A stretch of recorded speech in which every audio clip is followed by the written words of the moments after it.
Shalom pemirsa dimanapun Anda berada, senang sekali kami dapat hadir di televisi Anda kembali dalam program Ku Tahu Yang Kupercaya. Kami berterima kasih karena kami boleh mendapatkan bahwa program ini memberkati Anda sekalian. Dan untuk itu kembali kami hadir untuk melanjutkan pembahasan-pembahasan yang pastinya akan memberkati kita bersama. Dan saat ini hambanya Bapak Pendeta Ezra Soru akan kembali memberkati kita. Dan saat ini kita akan membahas mengenai Yesus, di mana kita tahu ada banyak pertanyaan yang ditujukan berkisar siapa Yesus yang dikenal dan disembah oleh orang Kristen. Karena dikatakan bahwa Yesus itu Tuhan, tetapi di sisi yang lain juga dikatakan bahwa Yesus itu adalah anak Allah, anak Tuhan. Nah, bagaimana keberadaan ini supaya kita semakin disingkapkan dan dibukakan? Pastikan siapkan hati dan pikiran Anda untuk mendengarkan penjelasannya. Dan jangan lupa pemirsa, kalau ada pertanyaan, saran, dan komentar, terus sampaikan ke SMS yang tertera di layar kaca, di mana kami akan selalu berusaha untuk menjawab setiap pertanyaan Anda. Dan tidak menanti lebih lama lagi, kita akan segera diberkati oleh hambanya, Bapak Pendeta Ezra Soru.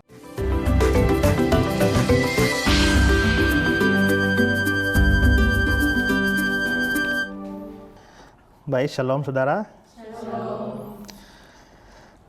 Seperti disampaikan tadi bahwa pelajaran kita saat ini adalah tentang Yesus Kristus. Pada bagian-bagian sebelumnya kita sudah bahas banyak hal. Kita sudah menyelesaikan pembahasan soal 10 hukum. Dan seperti saya sudah sampaikan di awal pembahasan soal 10 hukum, tujuan kita membahas 10 hukum itu adalah untuk menunjukkan bahwa kita ini orang berdosa. Pada waktu kita membahas hukum pertama, jangan ada padamu Allah lain, kita sudah bisa melihat banyak contoh pelanggaran terhadap hukum itu.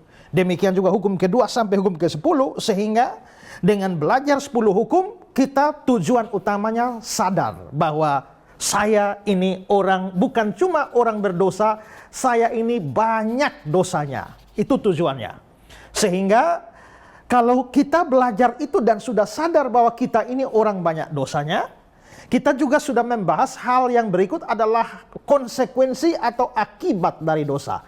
Itu sudah kita bahas. Nah, karena itu maka pada waktu kita sudah melihat kita orang berdosa, juga kita sudah sadar bahwa ada konsekuensi dari dosa, di mana kita akan berhadapan dengan pengadilan dan hukum Allah. Maka saat ini kita juga mau belajar soal Yesus. Kenapa? Karena orang berdosa menurut ajaran Kristen diselamatkan oleh anugerah Allah di dalam Yesus Kristus. Nah, kita membahas soal Yesus Kristus yang menjadi juru selamat bagi orang-orang berdosa.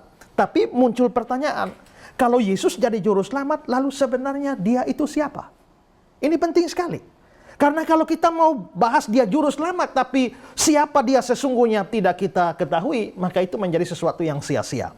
Nah, kalau bicara soal Yesus, saudara, ini adalah satu tokoh yang pernah hidup di dalam sejarah yang sangat kontroversial.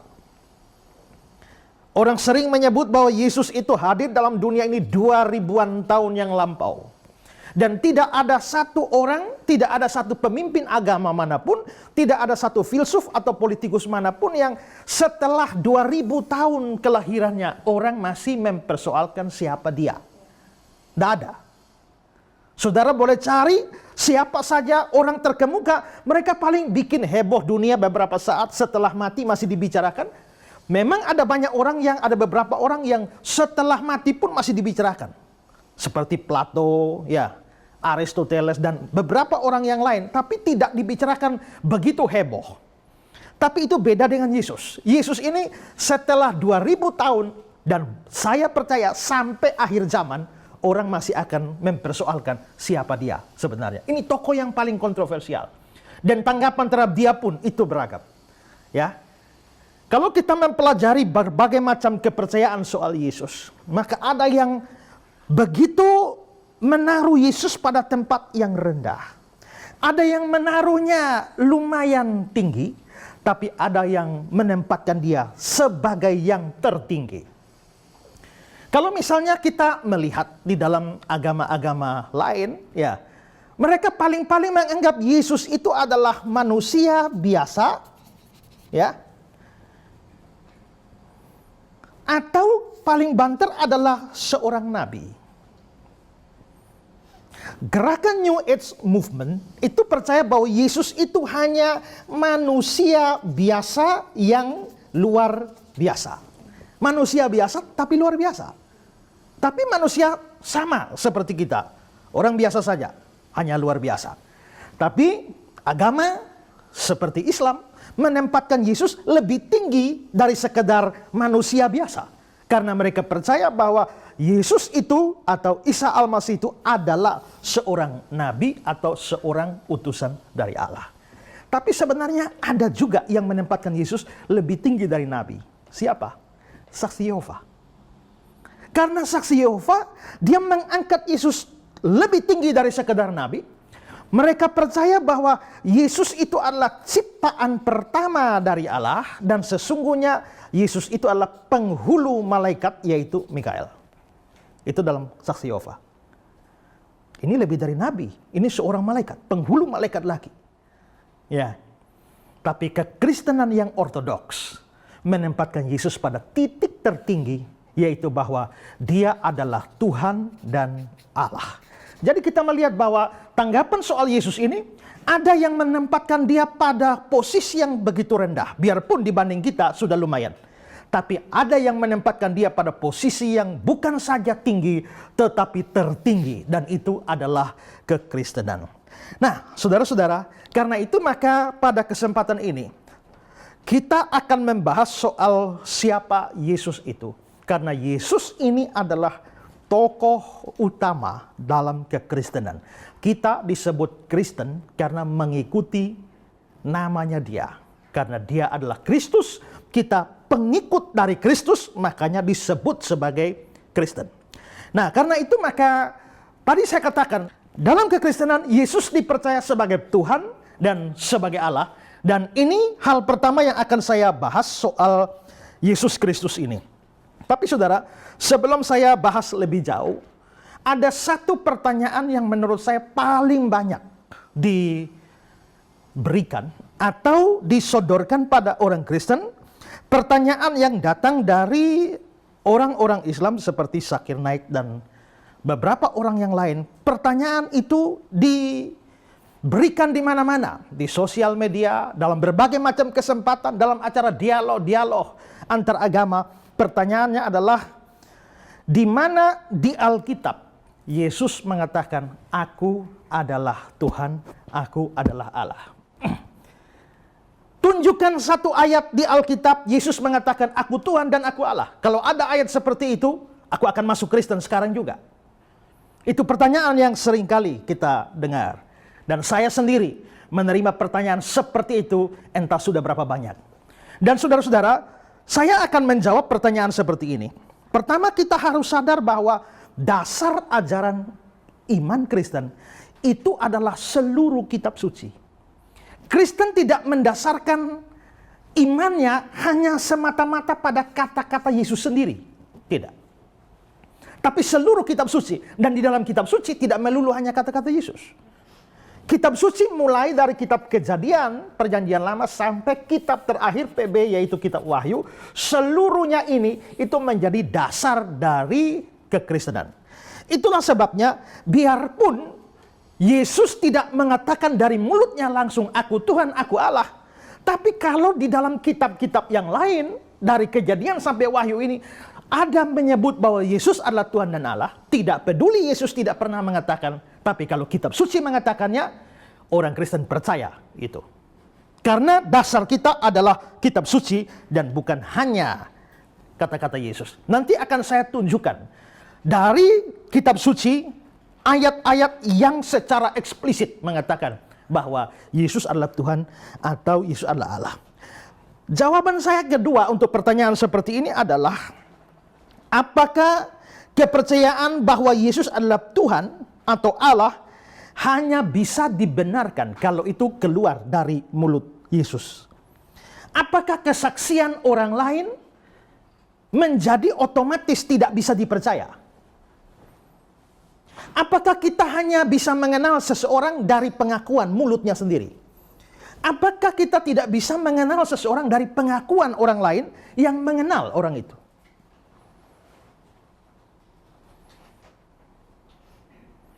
Saudara,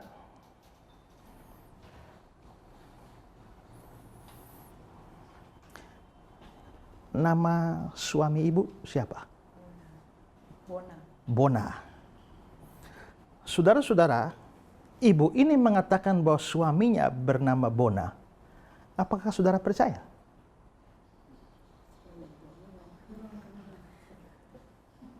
Bagaimana kalau saya bilang, saya tidak percaya sebelum Bona sendiri mengatakan bahwa aku adalah Bona, suami dari ibu ini? Kan tidak. Biarpun Pak Bona tidak pernah mengatakan, aku ini bernama Bona, suami dari ibu ini, tapi kesaksian ibu ini bisa dipercaya. Karena hari-hari dengan suaminya. Maka biarpun Pak Bona tidak mengucapkan, aku ini Bona, tidak perlu. Dia mau mengatakan, aku ini Bona, terserah. Bisa dipercaya, tapi kesaksian orang dekatnya juga bisa dipercaya. Tak harus Pak Bona sendiri mengatakan, aku Bona. Demikian juga saudara, kebenaran tentang Yesus, identitasnya tidak hanya melulu Yesus mengatakan aku Tuhan, aku Allah. Tanpa peduli bahwa ada kesaksian lain tentang Yesus dari orang-orang yang mengenal dia secara dekat. Karena itu maka pertanyaan ini menuntut bahwa kepercayaan pada Yesus sebagai Tuhan dan Allah hanya baru bisa dipercaya kalau Yesus sendiri mengatakannya, itu menjadi tidak relevan. Ya, tidak menjadi tidak relevan. Nah, di sini menjadi jawaban saya ketiga adalah berhubungan dengan jawaban kedua ini adalah bahwa ternyata murid-murid Yesus yang kenal Yesus secara langsung, yang hidup dengan Yesus kira-kira 3,5 tahun, makan minum dengan Yesus, tidur bangun dengan Yesus, jalan kemana-mana dengan Yesus, diajar langsung oleh Yesus, diutus langsung oleh Yesus, mereka memberi kesaksian tentang Yesus. Ya, mereka memberi kesaksian tentang Yesus. Misalnya, Rasul Yohanes, salah seorang dari murid Yesus, dalam pembukaan Injilnya, Yohanes 1 ayat 1, dia bilang, pada mulanya adalah firman, firman itu bersama-sama dengan Allah, dan firman itu adalah Allah. Firman itu adalah Yesus. Dan dia mengatakan, firman itu adalah Allah. Kalau firman itu adalah Yesus, maka Yohanes sedang memberi kesaksian bahwa Yesus itu adalah Allah. Lalu juga murid yang lain, yakni Thomas. Ya, Thomas pernah mengucapkan satu kalimat yang luar biasa setelah Yesus bangkit. Thomas mengatakan, ya Tuhanku dan Allahku. Lalu juga Yohanes sendiri. Dalam 1 Yohanes 5 ayat 20 dia mengatakan bahwa dia adalah Allah yang benar dan hidup yang kekal. Itu berarti bahwa Yohanes mengatakan dia Allah. Thomas mengatakan dia Allah. Mereka adalah orang-orang yang kenal Yesus dengan baik. Dekat dengan Yesus. Dan kalau mereka memberi kesaksian tentang siapa Yesus, mengapa tidak bisa dipercaya? Sama seperti ibu ini memberi kesaksian bahwa suaminya bernama Bona, dan kita percaya karena itu orang dekatnya. Kenapa kita tidak percaya kata-kata Yohanes, Thomas, dan lain-lain yang adalah orang dekat Yesus? Kenapa kesaksian mereka menjadi tidak bisa dipercaya? Itu sesuatu yang tidak masuk di akal. Kalau mereka mengatakan itu kan kata Thomas, itu kan kata Yohanes, kembali pada persoalan ketidaklogisan itu. Lagi pula pikir yang baik saudara ya. Sekarang banyak orang berkomentar, Yesus bukan Tuhan, Yesus bukan Allah, dan sebagainya. Pertanyaannya, lu hidup tahun berapa? Pernah ketemu Yesus? Pernah makan dengan Yesus? Pernah jalan sama-sama Yesus? Pernah diajar sama Yesus? Enggak pernah. Tapi siapa Thomas? Siapa Yohanes? Siapa Petrus? Siapa rasul-rasul? Mereka hidup sejaman dengan Yesus, percaya kepada dia, diajar oleh dia, makan minum dengan dia, jalan kemana-mana, melayani dengan dia. Pertanyaannya, mana lebih dipercaya? orang waras pasti lebih percaya Thomas, Yohanes, dan rekan-rekannya ketimbang banyak orang yang sok pintar hari ini yang berbicara soal Yesus. Selanjutnya, apakah memang benar Yesus tidak pernah mengatakan aku Tuhan? Ada orang dengan berani mengatakan, kalau Anda bisa tunjukkan di mana Yesus mengatakan aku adalah Tuhan, hari ini juga saya masuk Kristen. Benar kan? Tidak ada. Coba Ibu baca Yohanes pasal 13 ayat 13 dan 14. Kamu menyebut aku guru dan Tuhan, dan katamu itu tepat, sebab memang akulah guru dan Tuhan. Jadi jikalau aku membasuh kakimu, aku yang adalah Tuhan dan gurumu, maka kamu pun wajib saling membasuh kakimu. Kamu menyebut aku guru dan Tuhan, dan katamu itu tepat. Sebab memang akulah guru dan Tuhan. Jadi jikalau aku membasuh kakimu, aku adalah guru, Tuhan dan gurumu. Berarti di sini Yesus bilang, aku itu Tuhan. Saya lalu bertanya, ayo, yang bilang mau langsung masuk Kristen, ayo, Mas berani masuk? Nggak berani dia. Hanya saja memang ayat ini sedikit dipersoalkan. Karena kata mereka dalam terjemahan Alkitab yang lain bukan mengatakan aku Tuhan, tapi aku Tuan. Karena disebut Tuan, maka mereka bilang, oh tidak, Yesus tidak sedang mengatakan dia Tuhan, tapi dia Tuan. Karena itu maka seringkali ayat ini juga masih bisa dibantah. Tapi saudara, kita perlu ingat bahwa di dalam bahasa Yunani, bahasa asli Perjanjian Baru, kata yang diterjemahkan Tuhan di sini itu dari kata Yunani kurios. Dan kurios itu punya dua arti. Arti pertama itu Tuhan, arti kedua memang Tuan. Bisa. Lalu kapan kita memilih Tuhan dan kapan kita memilih terjemahan Tuhan? Tergantung konteks. Kalau Bapak sakit, pergi ke dokter dapat resep, Bapak nama siapa? Chris. Lalu dokter kasih obat itu tulis nama siapa? Hanya Chris. Atau ada kata di depan? Tuan Chris, TN Chris. Kalau di Yunani itu namanya kurios Chris. Kita mau artikan Tuan atau Tuhan? Tuhan, bukan Tuhan. Kalau Tuhan kok sakit? Ya kan? Kalau begitu sesuai konteks itu, maka kurios di sana tidak boleh diterjemahkan Tuhan, tapi diterjemahkan Tuan.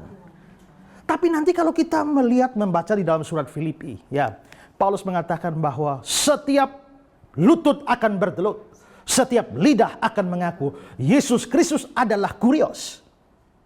Kalau itu cuma Tuhan, Tuhan apa yang setiap lutut harus bertelut kepada seorang Tuhan? Tuhan mana yang semua lidah harus mengaku dia? Kalau begitu kurios di sana tidak bisa diartikan sebagai Tuhan, tapi diartikan sebagai Tuhan. Nah, jadi kalau mau mengatakan bahwa di sini mestinya adalah Tuhan, tidak mesti. Karena kata Yunani itu memang bisa Tuhan, bisa Tuhan. Lalu pertanyaannya, atas dasar apa bahwa pemilihan terjemahan Tuhan itu lebih tepat dari terjemahan Tuhan? Ya. Terakhir saudara ya, saya pernah berdialog dengan seorang yang bertanya atau mengajukan pertanyaan ini. Berikan saya satu ayat.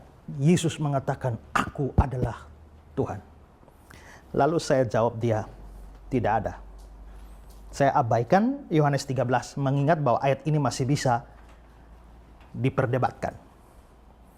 Saya mengatakan tidak ada. Lalu dia bilang begini, kalau tidak ada, mengapa kamu percaya bahwa Yesus adalah Tuhan? Bukankah kamu orang Kristen harus percaya apa yang Yesus katakan? Yesus tidak pernah mengatakan, aku Tuhan. Kenapa kamu percaya dia Tuhan. Lalu saya bertanya, jadi menurutmu yang boleh dipercaya itu adalah apa yang Tuhan katakan? Yesus katakan? Ya. Kalau Yesus tidak katakan tidak boleh dipercaya? Ya. Apakah kamu percaya bahwa Yesus itu Tuhan? Tidak. Apakah kamu percaya Yesus bukan Tuhan? Ya. Kalau begitu, berikan saya satu ayat di mana Yesus mengatakan, aku bukan Tuhan. Ada? Tidak ada juga. Tidak ada. Kalau kita mau membuang Yohanes 13 ayat 13-14 ini, Yesus tidak pernah mengatakan aku Tuhan. Tapi Yesus pun tidak pernah menyangkali bahwa dia Tuhan. Kalau mereka menuntut kasih ayat eksplisit kata-kata Yesus, saya juga menuntut yang sama. Berikan kata-kata eksplisit. Yesus mengatakan aku bukan Tuhan. Tidak ada juga. Kalau begitu, percaya bahwa Yesus Tuhan atau dia bukan Tuhan tidak bisa didasarkan pada kata-kata Yesus langsung, eksplisit. Kita perlu melihat dari sumber yang lain, dan karenanya kekristenan melihat itu seluruhnya. Dari seluruh kitab suci, Kejadian sampai dengan Wahyu. Karena itu saudara, yang ingin saya katakan di sini adalah pertanyaan menuntut ayat eksplisit seperti itu menjadi tidak relevan dalam hubungan dengan kepercayaan Kristen. Nah, itu sebagai pendahuluan saya untuk kita memahami suatu pertanyaan yang mungkin paling banyak ditanyakan seputar ketuhanan Yesus. Nah, saya mengatakan bahwa kekristenan percaya, kekristenan yang ortodoks percaya Yesus itu Tuhan dan Allah. Nah, apa dasar kita? Tadi saya bilang kita percaya dari seluruh kitab suci. Ya. Nah, karena itu maka kita melihat dari ayat-ayat baik dari perjanjian lama sampai perjanjian baru, sekurang-kurangnya ada 12 ayat yang eksplisit mengatakan demikian. Sehingga dasar mengapa orang Kristen percaya Yesus adalah Tuhan dan Allah, dasar yang pertama adalah ada ayat-ayat yang eksplisit yang mengatakan demikian. Ayatnya apa saja? Ada 12 ayat. Yang pertama dari perjanjian lama. Ada Yesaya 9 ayat yang kelima. Coba Ibu tolong bacakan Yesaya 9 ayat yang kelima. Yesaya 9 ayat 5, sebab seorang anak telah lahir untuk kita, seorang putra telah diberikan untuk kita. Lambang pemerintahan ada di atas bahunya, dan namanya disebutkan orang penasehat ajaib, Allah yang perkasa, Bapa yang kekal, Raja damai. Ayat ini ayat Natal, nubuat tentang kedatangan Yesus. Disampaikan oleh Yesaya kira-kira 750 tahun sebelum Yesus lahir. Dan itu salah satu keunikan Yesus. Tidak ada tokoh manapun di dunia yang sebelum lahir sudah dinubuatkan. Tidak ada. Cuma Yesus satu-satunya. Dan saudara-saudara, 750 tahun sebelum itu terjadi, Yesaya sudah mengatakan, sebab seorang anak telah lahir untuk kita, seorang putra diberikan bagi kita, lambang pemerintahan ada di atas bahunya, namanya disebutkan orang penasihat ajaib, Allah perkasa, Bapa kekal, Raja damai. Nah, perhatikan di situ ada kata-kata, namanya salah satunya adalah Allah yang perkasa. Allah yang perkasa, bahasa Ibraninya adalah El Gibor. Nah, El Gibor, dan saudara-saudara, Yesus yang akan lahir itu oleh Yesaya disebut sebagai Allah yang perkasa. Jikalau Yesus bukan Allah, mengapa dia disebut sebagai Allah yang perkasa? Itu berarti bahwa dalam nubuatan Yesaya, Yesus yang akan dilahirkan 750 tahun kemudian itu dipercaya sebagai Allah sendiri. Itu ayat pertama. Saya bilang tadi ada 12 ayat. Lalu ayat yang kedua adalah Yohanes 1 ayat 1 yang sudah saya sebutkan tadi. Pada mulanya adalah firman. Firman itu bersama-sama dengan Allah. Dan firman itu adalah Allah. Tekanan saya adalah firman itu adalah Allah. Firman di sini itu gelar bagi Yesus. Tahu dari mana itu gelar bagi Yesus? Coba Ibu lihat Wahyu 19 ayat 13. Dan ia memakai jubah yang telah dicelup dalam darah, dan namanya ialah Firman Allah. Namanya firman Allah. Dalam Alkitab kita diberi tanda kutip. Namanya adalah firman Allah, itu berarti firman Allah itu adalah gelar bagi Yesus. Kalau firman Allah itu gelar bagi Yesus, maka dalam Yohanes 1 ayat 1, Yohanes mengatakan firman itu adalah Allah. Berarti Yesus itu adalah Allah.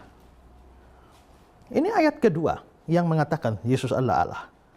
Lalu ayat yang ketiga juga sudah saya singgung tadi, yaitu pengakuan iman Thomas. Ya, waktu Yesus bangkit, Yesus muncul di hadapan murid-muridnya, Thomas tidak ada.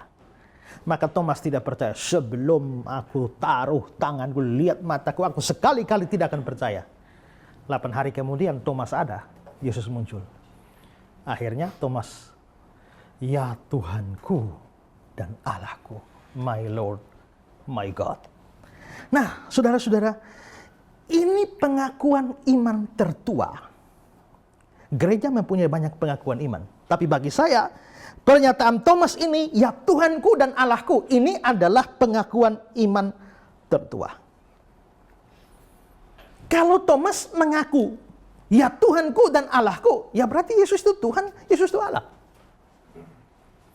Tapi saudara, kalau saudara berhadapan dengan orang saksi Yehova, juga kalangan Unitarian, mereka biasa mengabaikan atau menolak argumentasi, atau ayat ini dipakai sebagai argumentasi. Menurut orang saksi Yehova dan Unitarian, kata-kata Thomas, ya Tuhanku dan Allahku, itu bukan berarti Thomas mengaku Yesus Tuhan atau Yesus Allah, tidak. Itu cuma ungkapan keterkejutan Thomas. Karena terkejut ternyata Yesus memang benar bangkit. Saking kagetnya keluar, ya Tuhanku dan Allahku. Ini sama seperti jalan-jalan, lihat, ada gempa bumi, ya Allah. Apakah maksudnya gempa bumi itu Allah? Tidak, itu cuma ungkapan keterkejutan saja. Jalan-jalan hampir jatuh, ya Tuhan. Ya, lihat tsunami, ya Tuhan. Bukan berarti tsunami Tuhan. Itu hanya kaget. Nah, mereka menafsirkan bahwa Thomas yang kaget tidak membayangkan Yesus betul-betul bangkit. Saking kagetnya muncullah, ya Tuhanku dan Allahku. Kalau saudara menghadapi argumentasi seperti ini, apa jawab kita? Saya berikan 3 jawaban. Pertama, ya, kalau orang terkejut, itu tidak menunjukkan kata-kata itu pada siapapun. Ya, itu cuma lantas saja, ya Tuhan, ya Allah. Dia tidak menunjukkan kata-kata itu pada seseorang. Tapi beda dengan yang terjadi.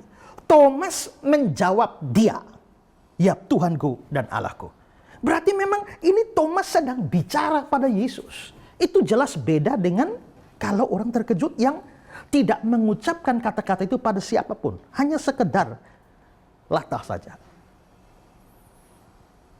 Kedua, kalau kaget ya Tuhan, kaget ya Allah, itu mungkin ada di Indonesia. Ya. Itu mungkin ada dalam kebudayaan saudara. Tapi bukan kebiasaan orang Yahudi. Mana ada orang Yahudi kaget ya Tuhanku ya Allahku. Mereka tidak berani. Kenapa? Karena ada hukum jangan menyebut nama Tuhan Allahmu dengan sembarangan. Nggak ada itu. Dan orang Yahudi sangat menghargai nama Tuhan, nama Allah ini. Bahkan tiap kali mereka baca di dalam kitab suci ada nama YHWH saja tidak berani omong. Ya, mereka biarpun tertulis YHWH, mereka pasti ganti dengan Adonai, tidak berani. Saking dianggap nama Tuhan begitu keramat, begitu sakral. Maka kaget-kaget ya Tuhanku ya Allahku, tidak ada dalam kebudayaan orang Ibrani. Orang Yahudi, Thomas orang Yahudi. Tidak mungkin ada itu. Ketiga, saudara. Coba saudara pikir. Kalau Yesus bukan Tuhan dan Allah, Thomas kaget lalu bilang Yesus, ya Tuhanku dan Allahku. Kira-kira Yesus bilang apa? Hus Thomas, jangan ngomong gitu. Aku bukan Tuhan, aku bukan Allah. Tapi apakah Yesus pernah protes? Saya bilang tadi, Yesus tidak pernah mengaku eksplisit dia Tuhan Allah. Tapi dia sendiri tidak pernah menyangkal bahwa dia adalah Tuhan dan Allah. Begitu Thomas mengatakan, ya Tuhanku dan Allahku, kalau Yesus bukan Allah, tapi mendiamkan, dia guru yang tidak beres. Sama seperti saya bukan Tuhan, bukan Allah. Kalau saudara datang, Tuhan Esra, Allah Esra, lalu saya diam-diam, ya. Kurang ajar saya. Bukan Tuhan, bukan Allah, tapi ada orang menyebut, orang salah paham kok mendiamkan. Kalau saya orang yang baik, mestinya saya tegur, jangan. Saya bukan Tuhan, saya bukan Allah, tapi Yesus tidak pernah mengatakan itu. Sebaliknya saudara, justru Yesus menyatakan pengakuan Thomas itu sebagai iman. Yesus bilang apa? Kamu karena engkau telah melihat aku, maka engkau percaya. Berbahagialah mereka yang tidak melihat namun percaya. Kamu telah melihat aku dan kamu percaya. Berbahagialah yang tidak melihat namun percaya. Berarti pernyataan Thomas Tuhanku dan Allahku itu dinilai Yesus sebagai sebuah kepercayaan, sebuah iman. Karena itu maka menganggap ini cuma ungkapan keterkejutan itu sama sekali salah. Maka di sini dari respon Yesus yang menganggap itu iman, maka Yesus secara implisit membenarkan kata-kata Thomas. Dia Tuhan dan dia Allah. Ini 3 ayat. Pertama apa? Yesaya 9 ayat 5.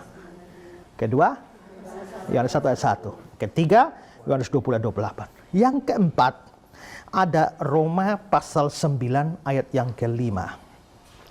Roma 9 ayat 5 berbunyi demikian. Mereka, ini orang-orang Yahudi, mereka adalah keturunan bapa-bapa leluhur yang menurunkan Mesias. Mesias itu Kristus atau Yesus. Yang menurunkan Mesias dalam keadaannya sebagai manusia yang ada di atas segala sesuatu. Dia adalah Allah yang harus dipuji selama-lamanya. Paulus sedang bicara tentang Mesias atau Kristus. Dan dia lanjut dengan mengatakan dia adalah Allah. Lalu ayat yang kelima, ada Filipi pasal 2, ayat 5 bagian B sampai ayat 7. Filipi pasal 2, ayat 5 bagian akhir itu, ya, sampai ayat 7. Begini bunyinya. Kristus Yesus, yang walaupun dalam rupa Allah, tidak menganggap kesetaraan dengan Allah sebagai milik yang harus dipertahankan, melainkan telah mengosongkan dirinya sendiri dan mengambil rupa seorang hamba dan menjadi sama dengan manusia. Saudara perhatikan ayat ini baik-baik. Filipi 2 ayat 5 bagian akhir. Kristus Yesus ayat 6. Yang walaupun dalam rupa Allah. Saya beri garis bawahi di sini. Dalam rupa Allah, terus tidak menganggap kesetaraan dengan Allah. Dia setara dengan Allah. Allah di sini adalah Allah Bapa, ya. Yang walaupun dalam rupa Allah. Nah, saudara perlu perhatikan begini, bahwa di sini Alkitab Indonesia, Lembaga Alkitab Indonesia, waktu menerjemahkan ini dari bahasa Yunani, bahasa asli Perjanjian Baru itu bahasa Yunani, ya, dari bahasa Yunani diterjemahkan ke bahasa Indonesia, itu kekurangan satu kata sebenarnya, ya. Kalau kita membandingkan dengan terjemahan bahasa Inggris King James, yang dalam rupa Allah, ya, yang walaupun dalam rupa Allah, itu diterjemahkan being in the form of God. Ada kata being. Kata being itu artinya ada. Tapi kata ada itu tidak muncul di dalam ayat 6. Seharusnya kata ada itu ada, sehingga terjemahannya mestinya seperti ini. Kristus Yesus yang walaupun ada dalam rupa Allah. Bukan cuma dalam rupa Allah, tapi ada dalam rupa Allah. Satu kata ini tidak ada dalam terjemahan Indonesia. Padahal ini kata penting sekali. Dalam bahasa Yunani, bahasa asli Perjanjian Baru, kata ada atau dalam King James being itu adalah huparkon.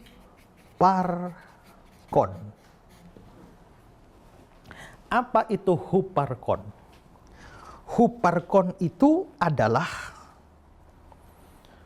sesuatu yang ada secara hakiki yang tidak dapat berubah dari hakikatnya itu atau dirinya itu. Coba saya pinjam pulpen Ibu. Ini pulpennya Ibu ini. Betul Bu ya? Bagaimana caranya Ibu membuat pulpen ini berhenti menjadi punya Ibu? Kasih ke orang.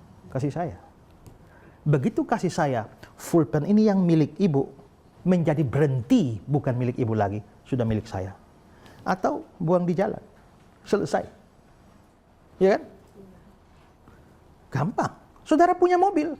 Bagaimana membuat mobil itu bukan milik saudara? Ya, jual, selesai. Tadi milik saudara. 1 jam kemudian bukan milik saudara. Berarti pulpen mobil bisa diubah. Tapi kan sekarang saya tanya, bagaimana Ibu membuat mamanya Ibu berhenti menjadi mamanya Ibu? Pecat.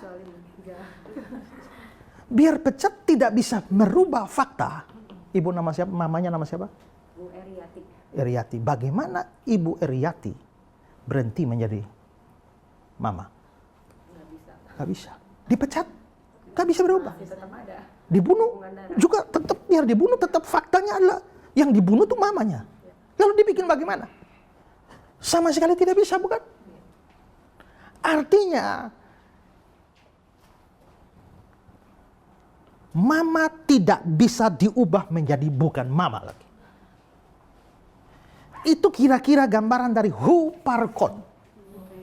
Ya. Sesuatu yang ada sebagaimana dirinya dan tidak bisa diubah menjadi yang bukan dirinya. Ya.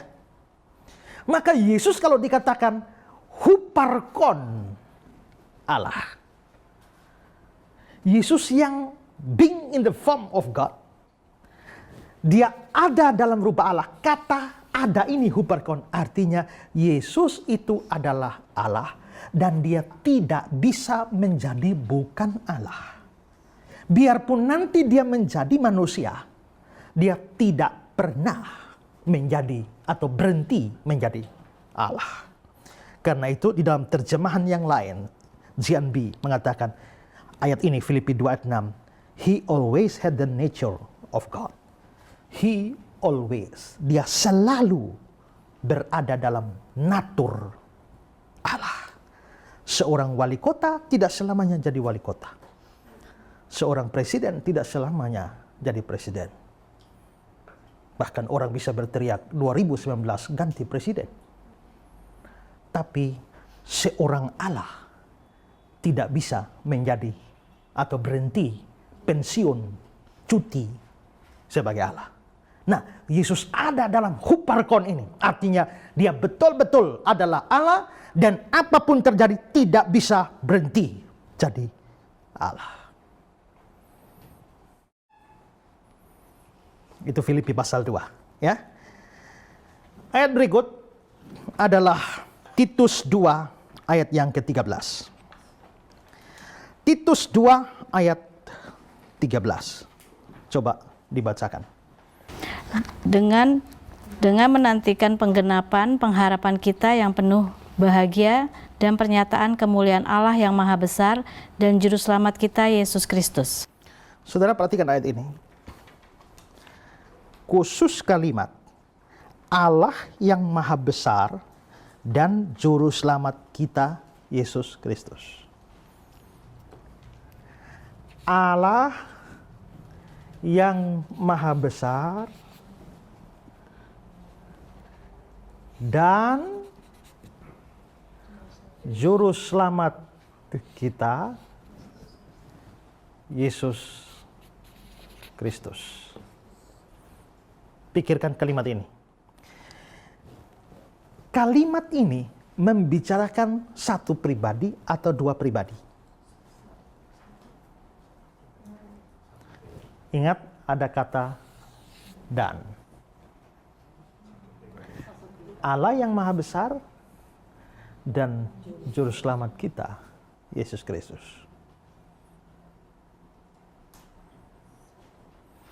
Secara logis, ini memungkinkan dua macam pembacaan.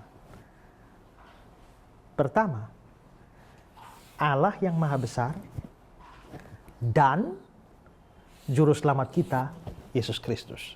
Jadi ada dua pribadi. Pribadi pertama itu adalah Allah yang Maha Besar. Pribadi kedua adalah Juru Selamat kita, Yesus Kristus. Kalau ini pembacaannya, maka Yesus Kristus itu Juru Selamat kita. Tapi bukan Allah yang Maha Besar. Allah yang Maha Besar ini Sang Bapa. Sedangkan Yesus itu bukan Allah yang Maha Besar, tapi dia hanya Juru Selamat kita. Mengerti? Ini model pembacaan. Pertama, kalau kita pilih bahwa ada dua pribadi. Pribadi pertama adalah Allah yang Maha Besar, dan pribadi kedua adalah Yesus Kristus yang disebut Juru Selamat. Tapi ayat ini bisa dibaca dengan model kedua, yaitu Allah yang Maha Besar dan Juru Selamat kita, Yesus Kristus. Bagaimana kalau kita bikin begini? Allah yang Maha Besar dan Juru Selamat kita, Yesus Kristus. Kalau pembacaan kedua ini, maka Yesus Kristus disebut dengan dua istilah. Dia disebut sebagai Allah yang Maha Besar dan juga Juru Selamat kita. Maka Juru Selamat kita adalah Yesus, Allah yang Maha Besar juga Yesus. Kalau pembacaan pertama, Yesus Kristus hanya Juru Selamat kita, bukan Allah yang Maha Besar. Dan kelompok seperti Saksi Yehova itu lebih setuju dengan bacaan pertama. Sehingga Yesus itu Juru Selamat kita, tapi bukan Allah yang Maha Besar. Nah, pertanyaannya, bacaan mana yang benar? Nah, di sini kita harus masuk pada suatu hukum bahasa Yunani kalau menghadapi kasus seperti ini. Nah, ada satu hukum bahasa Yunani namanya Granville-Sharp Rule yang hukumnya agak sedikit rumit kalau dijelaskan untuk orang yang tidak mempunyai background studi bahasa Yunani. Tapi Granville-Sharp Rule ini mengatakan kalau kasusnya seperti ini, maka tidak bisa dibaca dengan pembacaan pertama. Harus pembacaan kedua.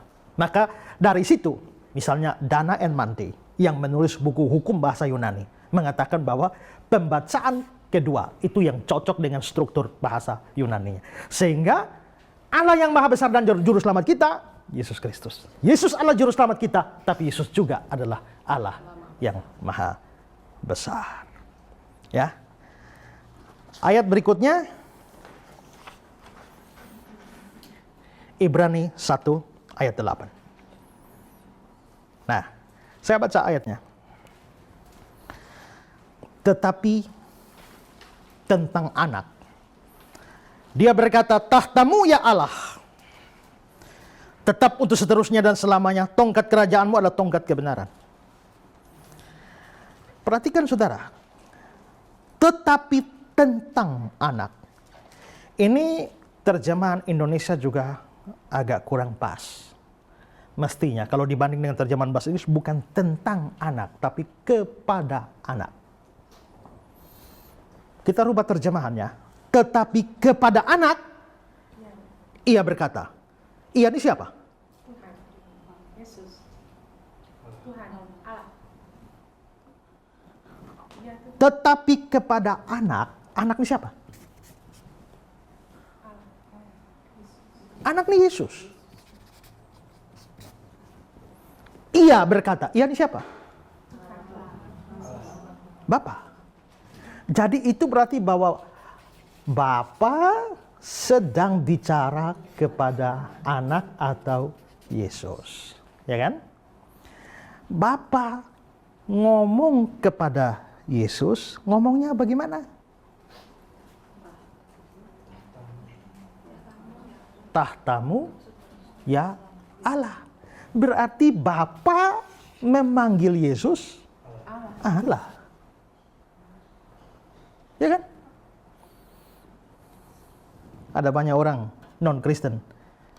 Waktu Yesus di atas kayu salib teriak, Eli, Eli lama sabachthani, ya Allahku, mengapa engkau meninggalkan aku?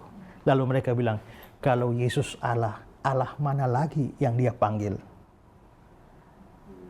Ingat, Kristen percaya Tritunggal. Bapa, Anak, Roh Kudus. Sekarang tidak usah omong Roh Kudus, tapi Bapa, Anak, Roh Kudus. Nanti suatu kali saya akan bahas juga tuntas soal doktrin Tritunggal. Tapi orang Kristen percaya Bapa, Anak, Roh Kudus, 3 pribadi ini mempunyai hakikat yang sama sebagai Allah. Maka 3 pribadi ini mempunyai hakikat yang sama dan satu sebagai Allah. Karenanya kita bukan punya 3 Allah, tapi 1 Allah. Nah, tidak aneh bahwa sang anak menyapa Bapa sebagai Allah. Ya Allahku. Tapi tidak aneh juga bahwa Bapa menyapa anak sebagai Allah. Tahtamu ya Allah. Kalau Bapa saja menyapa Yesus sebagai ya Allah, apa tidak bisa dipercaya? Yang ngomong ini Allah Bapa. Kalau tadi rasul-rasul kamu masih tidak mau percaya, sekarang Bapa sendiri yang ngomong. Ya. Ayat berikut. 2 Petrus 1 ayat 1. 2 Petrus 1 ayat 1.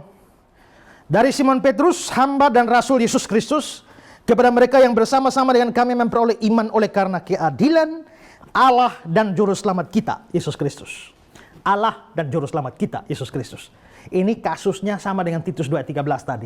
Allah dan juru selamat kita, Yesus Kristus. Dan saya tidak ulang, model pembacaan berdasarkan Granville Sharp Rule, bahasa Yunani. Harus dipilih yang kedua. Allah dan juru selamat kita, Yesus Kristus. Maka Yesus adalah juru selamat, tapi Yesus juga adalah Allah. Dan ayat yang terakhir, ya. Ayat yang terakhir adalah 1 Yohanes pasal 5 ayat 20. Akan tetapi kita tahu bahwa anak Allah, itu Yesus, telah datang dan telah mengaruniakan pengertian pada kita, supaya kita mengenal yang benar. Yang benar itu adalah Bapa. Dan kita ada dalam yang benar, dalam Bapa, di dalam anaknya, Yesus Kristus. Dia adalah Allah yang benar dan hidup yang kekal. Kalimat terakhir adalah anaknya Yesus Kristus, baru disambung dia adalah Allah. Berarti dia adalah Allah, itu merujuk pada anaknya Yesus Kristus. Maka Yesus Kristus adalah Allah. Nah, inilah ayat-ayat yang eksplisit yang menyatakan bahwa Yesus adalah Allah. Yesus tidak mengucapkan kata-kata langsung. Saya abaikan Yohanes 13 ayat 13-14 tadi. Kalau itu tidak kita pakai, Yesus tidak pernah mengucapkan kata-kata langsung. Tapi seluruh kitab suci, baik PL dan PB, menyatakan secara eksplisit Yesus adalah Allah.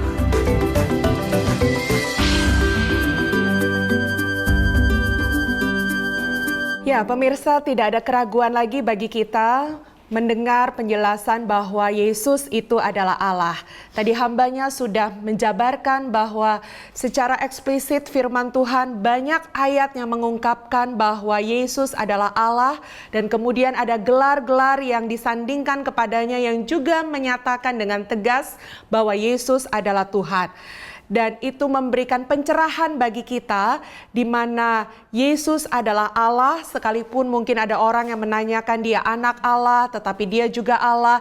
Tadi hambanya juga sudah menjelaskan bahwa anak Allah hakikatnya adalah Allah itu sendiri. Dan saya percaya Anda akan terus merasa haus dan lapar untuk mengenal Yesus lebih lagi. Ya, misalnya saja mungkin Anda bertanya, Yesus Allah tetapi Yesus mati, Yesus juga dikatakan manusia. Tentunya di episode-episode yang lainnya Anda akan mendapatkan penjelasan yang lebih lagi. Untuk itu pastikan Anda terus bersama dengan program kami dan jangan lupa terus sampaikan SMS, komentar dan saran yang berkaitan dengan program yang ada. Sampaikan pada nomor-nomor yang tertera di layar kaca dan kami semua akan senantiasa berupaya untuk menjawab setiap pertanyaan Anda. Tetap setia dan sampai jumpa lagi pemirsa dimanapun Anda berada di program Ku Tahu Yang Ku Percaya.